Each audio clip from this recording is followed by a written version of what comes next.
Well, it's great to see you all today. President Macron and I have had a chance to spend some time together. We went to private dinner last night with our wives, and just came to tell you that we're leaving. But it's wonderful to have him here. We've had great conversations and always appreciate the opportunity to share ideas with you, Mr. President. And I especially enjoyed our time that Jill and I and Brigitte had last night in our visit. First time I've gone to dinner, a private dinner in Washington in a long, long time. And but I had the protection of the French government with me. But all kidding aside, France is one of our strongest partners, and historically, but one of our strongest partners and our most capable allies.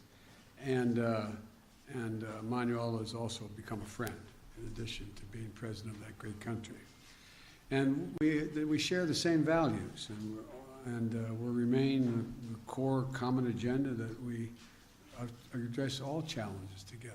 And occasionally we have some slight differences, but never in a fundamental way, so thus far, at least as long as I've been in Washington, and that's been more than a couple of years. Today, we reaffirm that France and the United States, together with all our allies, all our NATO allies and European Union and G7, stand as strong as ever against Russia's brutal war against Ukraine. We talked a lot about that in our bilateral meeting. And we'll continue the strong support to the people of Ukraine as they defend their homes and their families and their sovereignty and territorial integrity against Russian aggression, which has been incredibly brutal. I knew Russia was, but I didn't anticipate them being as brutal as they have been and what they've been doing. Many of the reporters in this room have been there themselves and covered from there, and they know what it's like. Today, we reaffirm that, as I said, we're going to stand together against this brutality. And we'll continue the strong support for the Ukrainian people as they defend their homes and their families and their nurseries, their hospitals, their sovereignty, their integrity, and against Russian aggression. And I want to thank you, Mr. President, for welcoming that the people of France have given to over 100,000 Ukrainian refugees. It's a mark of who you are as a people. And they're fleeing Putin's just barbarism. Putin thinks that he can crush the will of all those who oppose his imperial ambitions. But attacking civilian infrastructures in Ukraine, choking off energy to Europe, and to drive up prices, exacerbating the food crisis, that's hurting very vulnerable people, not just in Ukraine, but around the world. And he's not going to succeed. President Macron and I have resolved that we're going to continue working together to hold Russia accountable for their actions and to mitigate the global impacts of Putin's war on the rest of the world.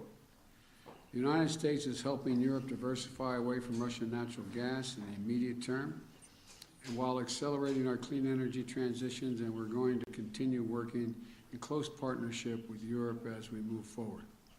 I welcome the progress we've already made in many of these issues through the U.S.-EU Task Force on Energy Security. And today, we also committed to deepening cooperation between France and the United States on civil nuclear energy through our bilateral clean energy partnership. Around the world, France and the United States are working to strengthen stability and security. We share the vision, the same vision in the Indo-Pacific. We're looking for one Indo-Pacific that's free and open, prosperous and secure. And we're going to continue to strengthen our cooperation to defend core international principles in the Indo-Pacific, including freedom of navigation and freedom of overflight. We're working together to support the Middle East that is more integrated, peaceful, and prosperous. And we want to particularly thank President Macron for his efforts to help bring about the historic maritime boundaries agreement between Israel and Lebanon. We also stand with the people of Iran. And then the French and the United States are working together and hold accountable those responsible for the human rights abuses to counter Iran's support for Russia's war and to ensure that Iran does not ever acquire a nuclear weapon. And as we in the United States are looking forward to hosting the upcoming U.S. African Leaders Summit, President Macron and I understand Africa's influence and importance, and he has much to add. France has much to add. We're also going to deepen our engagement, listening to and working with our African partners to help strengthen the governance and security and economic opportunities across the continent and to tackle the global challenges of our time. Our partnership also extends to cooperating in outer space, from coordinating defense of our space activities to strengthening scientific efforts to monitor Earth's changing climate. And we had a detailed discussion of the Inflation Reduction Act. I know none of you are curious about that, but we did talk about that a good deal. The United States and Europe share the goal of making bold investments in clean energy to meet the challenges of the climate crisis and to build the industries of the future, including batteries and green hydrogen.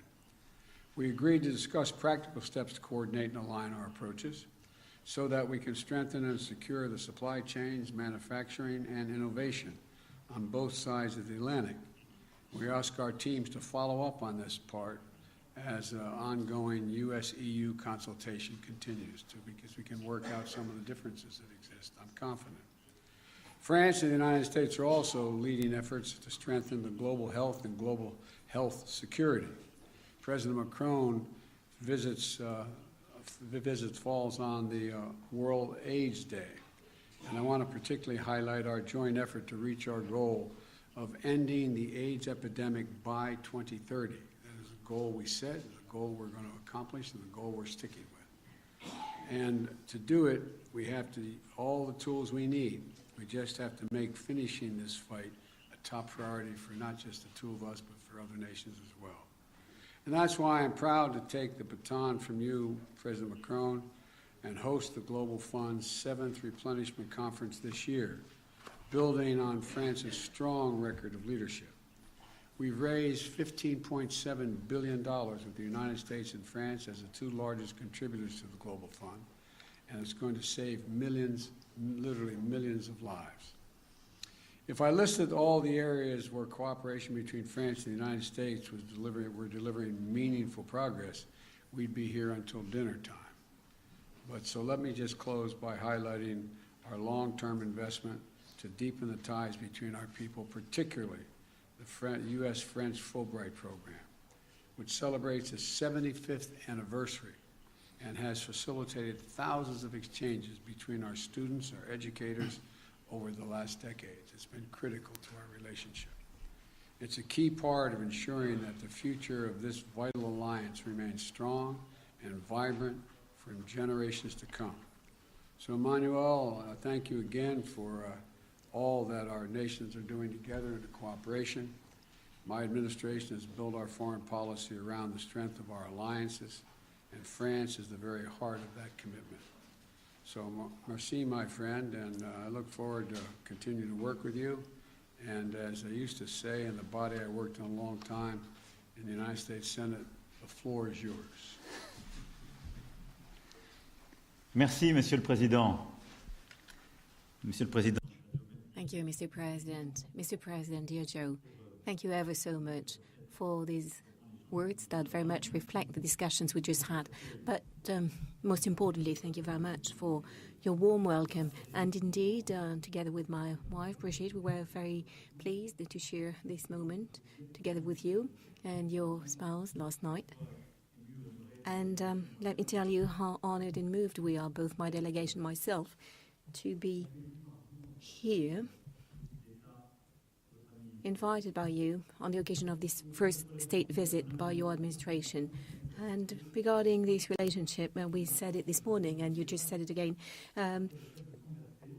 this heritage is based on life sacrifice, on so much. And I would like to say that over centuries, every time there was something vital at stake, we were there, one for the other, without any doubt, without any hesitation. And this is very much what should structure the rest of it. It is this spirit that is prevailing in the current circumstances since last February. And I did not repeat what President Biden perfectly described. And dear Joe, indeed, you very much describe what we're doing together in Ukraine. We clearly condemn this war immediately. We led all the diplomatic actions to condemn this war, the war crimes committed by Russia on the Ukrainian soil, and we support both the Ukrainian army that is resisting, the Ukrainian population resisting as well. And please allow me here to very much thank the United States of America for all the support provided, because this war is impacting the European soil even more directly, and you've chosen to invest so much to contribute to this joint effort. In this context, our discussion this morning was an opportunity to confirm the initiatives we will be taking once again in the coming weeks and months to keep supporting, to strengthen our support to the Ukrainian troops and to enable them to resist. We also agreed to continue to work together to support the Ukrainian people, to help them resist, because we can very well see today that the Russian war effort is very much targeting the civilian infrastructure, bringing even more violence to try and make the Ukrainian people desperate and make it impossible for them to survive this winter. This is the reason why we decided to organize on the 13th of December a conference to support Ukraine, and very much would like to thank you for the close cooperation in preparing for that event. And we're working in close cooperation with President Zelensky based on his 10-point plan that he proposed, and I also would like to take this opportunity to commend the efforts of President Zelensky to try and find a way, a path to peace while leading this heroic resistance they've been organizing for 10 months. We always agreed, help Ukraine resist, never give up on anything in the UN Charter, prevent any risk of escalation in this conflict, and make sure that when the time comes, on the basis of conditions to be set by Ukrainians themselves, help build peace. And I believe your positions being so clear, it is something important to us, because we're both working for sustainable peace. We also talked about the direct and indirect consequences of this war, including on food security and energy security for the entire planet. And our joint initiatives within the G20, the G7, very much go in that direction. And we also recall this morning all of that, all we're doing to try and help all countries to weather the consequences of the conflict on their economies. This morning, we also had an excellent discussion on the IRA and the recent pieces of legislation adopted by the American administration. And like President Biden just said, we agreed to resynchronize our approaches, our agendas, in order to invest in critical emerging industries, semiconductors, batteries, hydrogen, everything that is absolutely decisive, because as a matter of fact, we share the same vision and the same willingness. President Biden wishes to create more industrial jobs in the long run for his country, and to build a strong industry and secure your supplies. And this is very much our approach as well. And this is the reason why we task our teams to continue this work in close cooperation, coordination, to find solutions on the topics we identified. And of course, we will coordinate with all of the Europeans and with you to have an agenda that will only bring more jobs, industry jobs in the United States as well as in Europe, and guarantee the strength and the resilience of our supply chains. And to do that with a strong integration.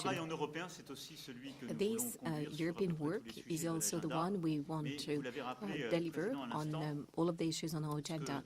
And President, you just said it. What we would like to do as well is work on a number of topics of the future. And yesterday we had some sessions, working sessions, and our ministers and teams have been working as well, so that we could approve an agenda of hope and for the future. Like I said this morning, in the space industry, research, exploration, but as well the industry of the future, civil nuclear industry, here again with some common research projects, in particular on the most advanced technique. because I believe I can say on behalf of both of us that the civil nuclear industry is very much part of the energy mix in which we believe in, that will not only bring jobs, but enables us as well to have a secure supply and to meet our climate objectives. We also talked about the quantum issues with a number of stakeholders, innovation, and here as well our delegations are here to illustrate the work that is taking place so that we can deliver on that common agenda. Lastly, we also have all of our commitments on the major international challenges, which are very much, I would say, feeding our relationship as well. And I can only tell you once again how pleased we were with your choices that very much match your history and your campaign commitments. The fact that you're back on major international challenges such as health and climate, it is really a new deal. And we've been resisting for a number of years, and now we're being able to re-engage with you.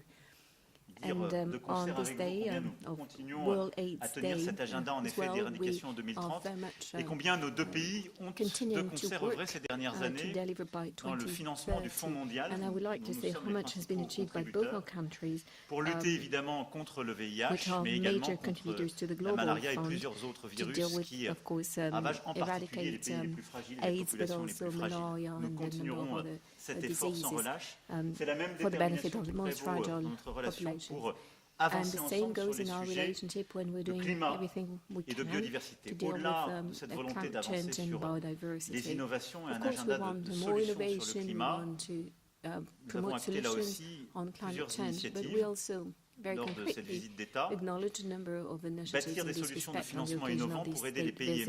It is about finding a new financing means for the most fragile countries, emerging countries, to support them on both development and climate change. And in this respect, you will be playing a key role in the summit we intend to organize next summer, le Nord et le Sud, qui s'inscrit pleinement d'abord dans la logique de ce que nous avons fait ensemble pour réallouer plus de moyens vers les pays du Sud, mais aussi de l'agenda de réforme de nos institutions multilatérales financières, qui est indispensable pour réussir cet objectif, en particulier réforme de la Banque mondiale et amélioration de nos instruments financiers existants. Et puis en matière de biodiversité, nous avons eu l'occasion hier de parler avec le caucus compétent. Nous avons eu des discussions à plusieurs reprises ensemble. Notre volonté est là aussi d'avoir un agenda extrêmement ambitieux et en particulier nous œuvrerons ensemble pour préparer le One Forest Summit qui se tiendra sur le sol africain au Gabon à la fin du trimestre prochain. Ce sujet étant aussi au cœur de ceux que vous voulez soulever avec les États africains que vous accueillerez dans quelques jours à Washington. Et donc là aussi, sur ce volet, il y a une forte convergence entre nos vues. Enfin, nous continuerons d'être engagés ensemble dans la lutte contre le terrorisme et pour la paix. En étant à vos côtés, j'ai évidemment une pensée pour nos soldats qui sont tombés en Afghanistan, au Proche-Moyen-Orient, en Afrique, durant ces dernières années, pour se battre pour la sécurité de ces régions du monde et de nos pays.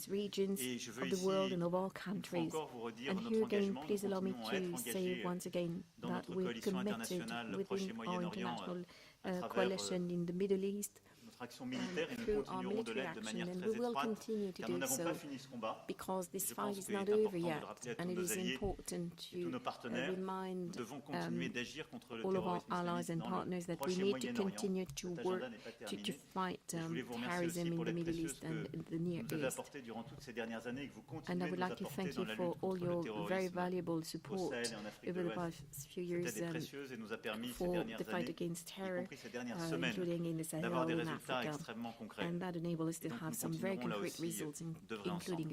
Je pourrais également passer l'après-midi de concert avec vous à égrener tous les sujets sur lesquels nous travaillons ensemble, de l'Indo-Pacifique et plus particulièrement de la réorganisation de notre présence dans l'océan Indien. Je voudrais avoir un mot pour, au fond, peut-être remettre les choses dans le bon ordre. To put things right, Cher Joe, tu as eu l'élégance de Dear Joe, remercier la France pour son aide elegantly thank France for the role we played in the historical agreement between Israel and Lebanon. We did our utmost to finalize the accord, but let me be honest, I think most of the work was yours. So I think it was the work of the utmost importance, and Lebanon is so dear to us, and they needed this accord in the context of everything that is still on the agenda for Lebanon in the coming weeks and months. Ladies and gentlemen, I very much meant to thank President Biden, because what he said, I can say it as well. You're not just a leader with whom we share many values, many battles. You're someone with whom we are having some very frank and respectful discussions on any topic. And you also became a friend. And so thank you ever so much for this warm welcome and for the importance of being able to spend some time together now. So important for our joint future. Thank you. Well, thank you, Emmanuel. I began to refer to him privately as my closer. That deal with Lebanon and Israel, we did negotiate, but we needed a closer to get the job done, and you did it, and thank you very much. All right, we're going to take, we're each going to call on two people, a total of two people, a total of four all told. And the first questioner is going to be from AFP, Miss End. Thank you, Mr. President. I would have a question for you and one for the French President, if I may. To you first, you now say that you're going to better coordinate, especially your green economic policies. But yesterday, Emmanuel Macron said that the Inflation Reduction Act is in fact super aggressive, I quote, for European companies. Does it mean that you are ready to grant exceptions, exemptions of relocations to European industries? And now my question to you, Monsieur le Président, est-ce que vous allez repartir de Washington avec l'assurance? Mr. President, will you leave Washington with the assurance européenne pour faire face aux subventions massives qui ont été votées ici? that Et plus généralement, vous avez dit hier que you will be able to deal with these massive subventions? Joe Biden faisait courir le risque de fragmenter l'Occident. Est-ce qu'on peut penser The journalist doesn't have a microphone. d'une certaine manière de ce qu'elle est créée? So you think there's a risk of generating divisions? I'll answer the last question since I didn't hear any of it. I didn't understand a word of it, so I'll answer it. We'll take care of it. No, look, the United States makes no apology, and I make no apology since I wrote it for the legislation you're talking about. But there are occasions when you write a massive piece of legislation, and that has almost $368 billion for the largest investment in climate change on all of history. And so there's obviously going to be glitches in it and need to reconcile changes in it. For example, there's a provision in it that says that there is an exception for anyone who has a free trade agreement with us. Well, that was added by a member of the United States Congress who acknowledges that he just meant allies. He didn't mean literally free trade agreement. So there's a lot we can work out. But the essence of it is we're going to make sure that the United States continues, and just as I hope Europe will be able to continue, not to have to rely on anybody else's supply chain. We are our own supply chain, and we share that with Europe and all of our allies, and they will, in fact, have the opportunity to do the same thing. So there's tweaks that we can make that can fundamentally make it easier for European countries to participate and or be on their own. But that is something that is a matter to be worked out. There is no fundamental, it was never intended when I wrote the legislation, never intended to exclude folks who were cooperating with us. That was not the intention. The intention was to make sure we're no longer in a position when there was a pandemic in Asia and China decided they're going to no longer sell us computer chips. We invented the damn things, so anyway, but my point is we're back in business. Europe is back in business. And we're going to continue to create manufacturing jobs in America, but not at the expense of Europe. Ce que nous avons échangé avec le président Biden, ce que le président Biden vient d'ailleurs de dire, ce que j'évoquais hier, c'est simple.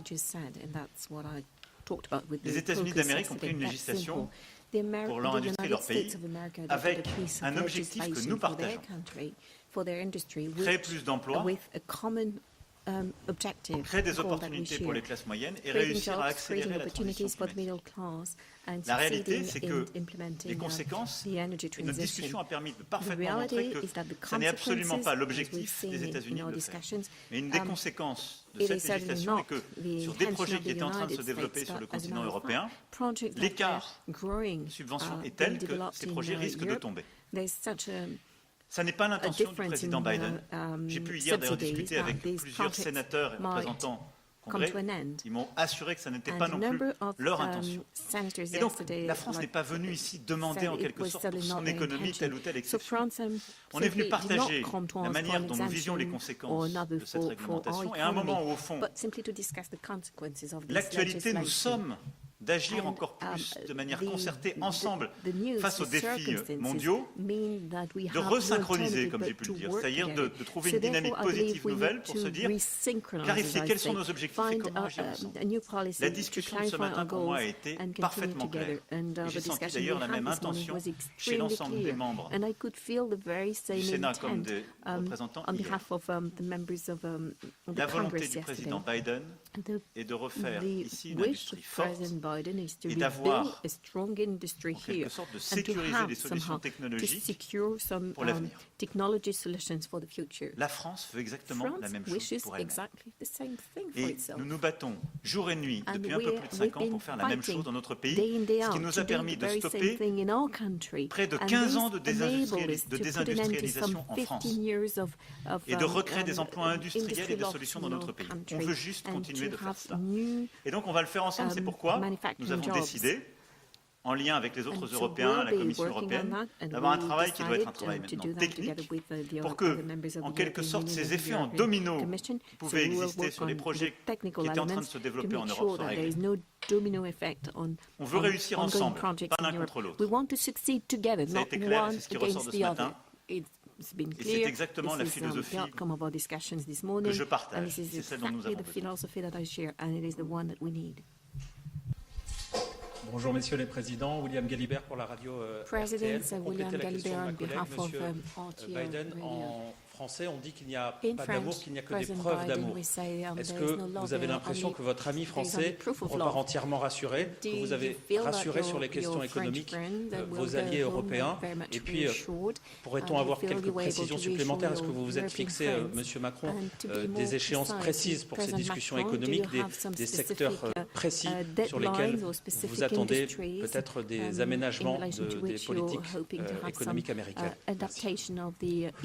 Pour être très clair, d'abord, nous avons un travail en européen qu'on va faire. C'est que sur les semi-conducteurs, l'hydrogène, les batteries, notre industrie, on va continuer d'avancer en européen. Et nous ne sommes pas là pour, en quelque sorte, demander des preuves d'amour. On était là pour se mettre d'accord sur une stratégie et clarifier les choses qui méritaient de l'être. Je considère que la discussion l'a fait. Maintenant, nous avons notre propre travail. On ne peut pas demander aux États-Unis d'Amérique de prendre une loi pour régler les problèmes de l'Europe. Donc nous, en Européens, on doit aller plus vite et plus fort pour avoir la même ambition et réussir justement à se mettre aussi en synchronie. Et de l'autre côté, nous avons clarifié aujourd'hui les choses. Il y a plusieurs déjà forums de discussion qui existent. Et c'est dans les prochaines semaines et les prochains mois que nous allons clarifier ça. Mais ça va assez vite, parce qu'en fait, nos projets sont en train de se développer. Donc, pour moi, il y a une grande clarté stratégique dans les échanges de ce matin. Il y a eu beaucoup de sincérité, beaucoup de franchise. Et donc, à partir de là, je considère que les discussions des prochains jours qu'il y aura déjà avec la Commission européenne, les discussions qu'on aura dans les prochaines semaines, en lien étroit avec nos partenaires allemands, nos autres partenaires européens et la Commission et l'administration américaine, vont permettre de clarifier sans difficulté ce sujet. Je repars confiant, mais aussi lucide sur ce qui est aussi à faire du côté européen. Confident, but as well lucid as to what remains to be done on the European side, which is a good thing. I'm confident. It's my answer.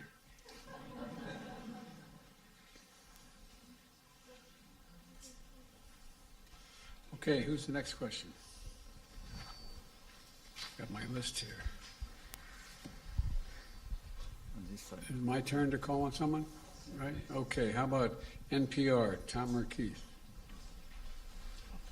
Thank you, Mr. President. I have a domestic question for you, and then, Mr. Macron, I have a question for you about Ukraine. But first, President Biden, do the freight rail workers deserve more than 1 day of paid sick leave, like millions of Americans have? And if so, why didn't you negotiate for that when you were helping to negotiate that contract that you now want Congress to impose? I love you guys. I negotiated a contract no one else could negotiate. The only thing that was left out was whether or not it was paid leave. You know, I've been trying to get paid leave, not just for rail workers, for everybody. But that other team, they're called the Republicans, they voted against it. They said we couldn't do it. We're one of the few nations in the world that don't have paid leave for our workers. And so what we're doing is we can't afford to have, and by the way, in the meantime, they got a 45% increase in salary, et cetera. There's a lot of good things that happened in that. And if in fact this shuts down over the question of 1 to 5 paid, or 7 or 9, whatever the numbers would be negotiated of paid leave days, it's going to immediately cost 750,000 jobs and cause a recession.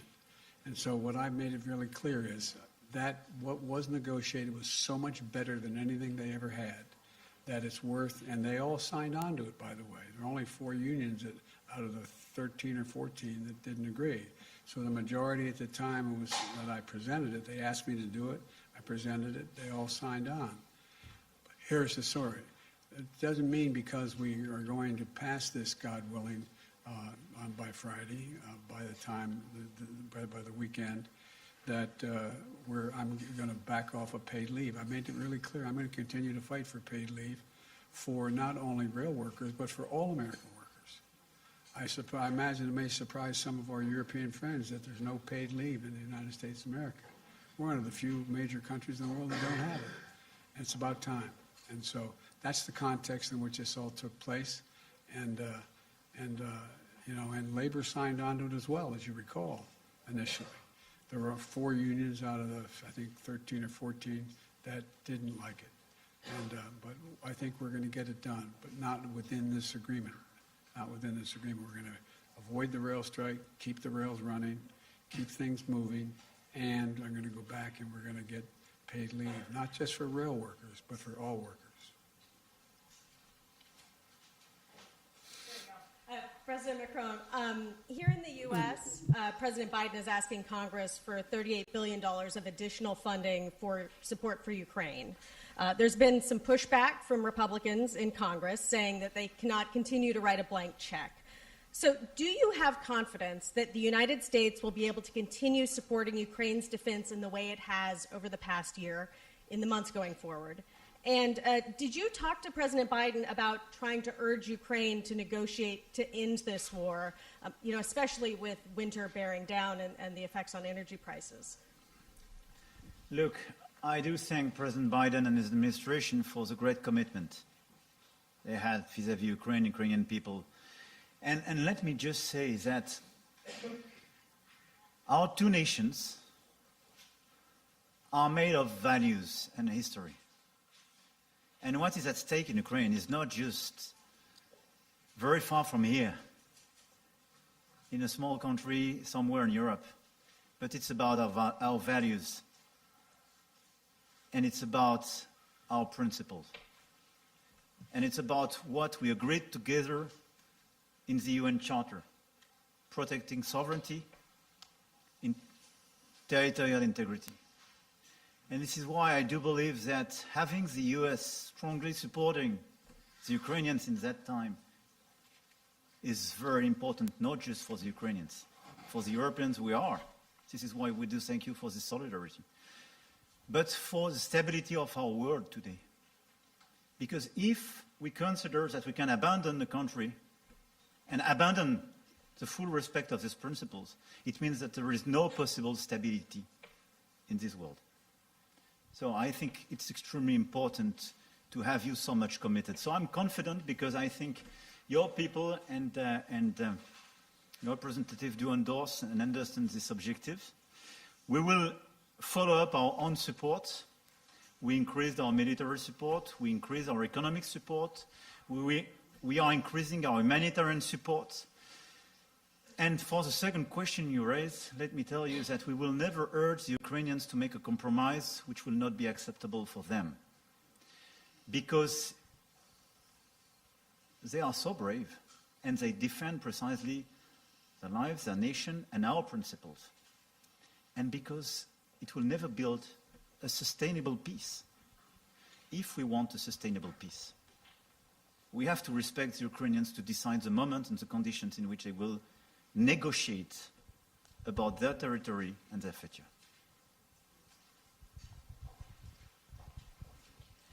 This will be the last question.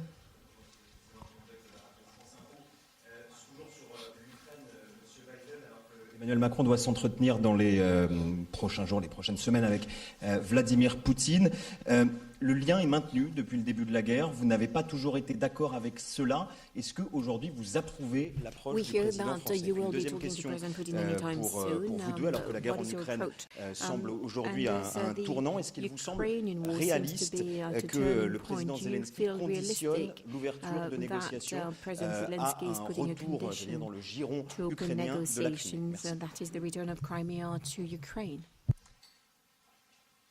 Look, there's one way for this war to end, the rational way.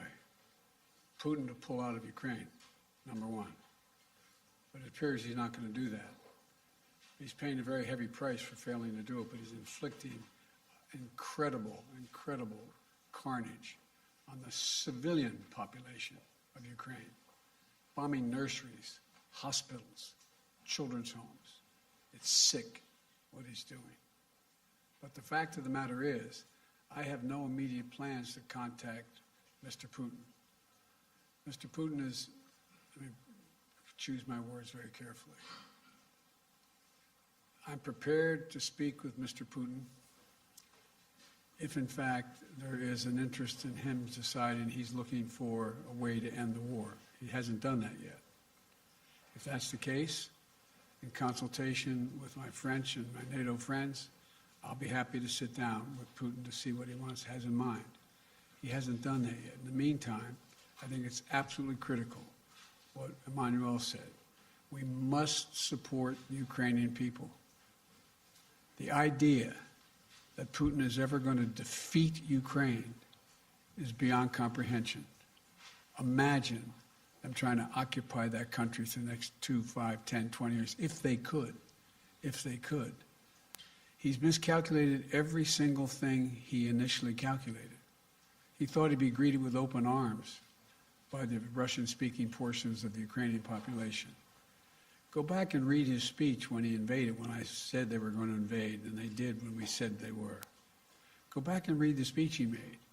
He talked about him with needing to be another Peter the Great.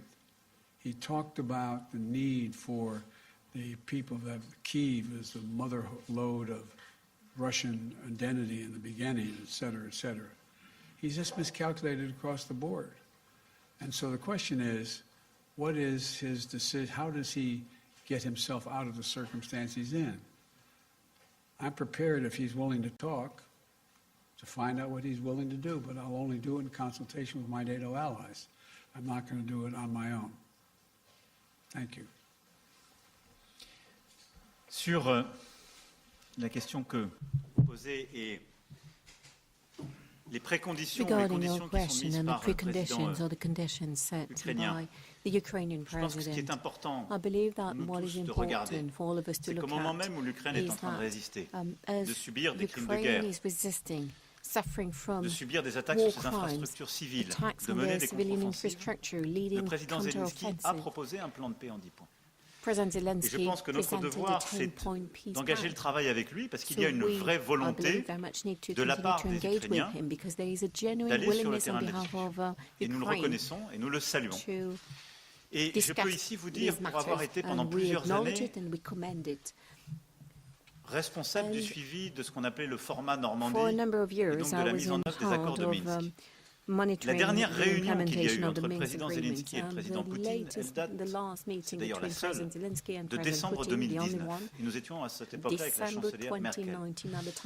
Je peux vous dire que j'ai vu un président sincère qui voulait discuter et négocier. Et le président Zelensky, depuis son élection jusqu'au mois de février dernier, il n'a eu de cesse de vouloir négocier.